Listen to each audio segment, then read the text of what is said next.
Segunda Reis, capítulo 3. E Jorão, filho de Acabe, começou a reinar sobre Israel, em Samaria, no 18º ano de Josafá, rei de Judá, e reinou 12 anos. E fez o que era mal aos olhos do Senhor, porém não como seu pai, nem como sua mãe, porque tirou a estátua de Baal que seu pai fizera. Contudo, aderiu aos pecados de Jeroboão, filho de Nebate, que fizeram pecar a Israel. Não se apartou deles. Então Mesa, rei dos Moabitas, era contratador de gado e pagava ao rei de Israel 100.000 cordeiros e 100.000 carneiros com a sua lã. Sucedeu, porém, que, morrendo Acabe, se revoltou o rei dos Moabitas contra o rei de Israel. Por isso, Jorão, ao mesmo tempo, saiu de Samaria e fez revista de todo Israel. E foi e enviou a Josafá, rei de Judá, dizendo: O rei dos Moabitas se revoltou contra mim. Irás tu comigo à guerra contra os Moabitas? E disse ele: Subirei eu e serei como tu, o meu povo como o teu povo, e os meus cavalos como os teus cavalos. E ele disse: Por que caminho subiremos? Então disse ele: Pelo caminho do deserto de Edom.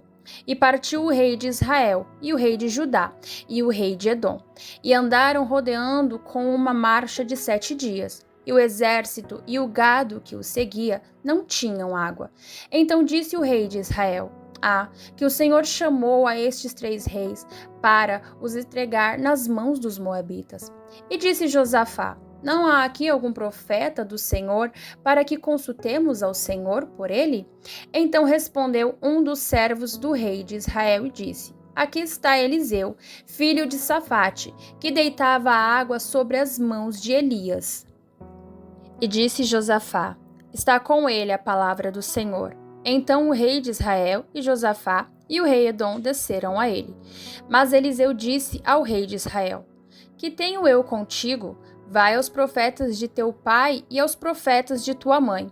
Porém o rei de Israel lhe disse: Não, porque o Senhor chamou estes 3 reis para os entregar nas mãos dos moabitas. E disse Eliseu: Vive o Senhor dos exércitos, em cuja presença estou, que se eu não respeitasse a presença de Josafá, rei de Judá, não olharia para ti, nem te veria. Ora, pois, trazei-me um tangedor. E sucedeu que, tangendo o tangedor, veio sobre ele a mão do Senhor. E disse: Assim diz o Senhor: Fazei neste vale muitas covas. Porque assim diz o Senhor: Não vereis vento e não vereis chuva. Todavia este vale se encherá de tanta água que bebereis, vós e o vosso gado, e os vossos animais. E ainda isto é pouco ao olho do Senhor. Também entregará ele os moabitas nas vossas mãos. E ferireis todas as cidades fortes, e todas as cidades escolhidas, e todas as boas árvores cortareis. E tapareis todas as fontes de águas, e danificareis com pedras todos os bons campos. E sucedeu que, pela manhã, oferecendo-se a oferta de manjares, eis que vinham as águas pelo caminho de Edom, e a terra se encheu de água. Ouvindo, pois, todos os moabitas que os reis tinham subido para pelejarem contra eles, convocaram a todos os que cingiam cinto, e daí para cima, e puseram-se às fronteiras.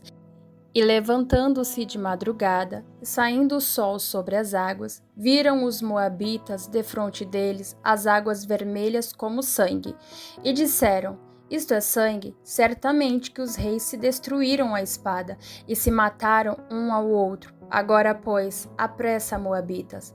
Porém, chegando eles ao arraial de Israel, os israelitas se levantaram e feriram os moabitas, os quais fugiram diante deles, e ainda os feriram nas suas terras, ferindo ali também os moabitas, e arrasaram as cidades. E cada um lançou a sua pedra em todos os bons campos, e os entulharam, e taparam todas as fontes de águas, e cortaram todas as boas árvores, até que só em Kir-Aresete deixaram ficar as pedras. Mas os fundeiros a cercaram e a feriram.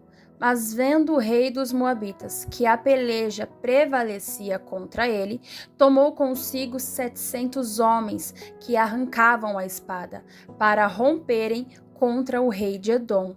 Porém, não puderam. Então, tomou a seu filho primogênito, que havia de reinar em seu lugar, e o ofereceu em holocausto sobre o muro, pelo que houve grande indignação em Israel. Por isso, retiraram-se dele e voltaram para a sua terra.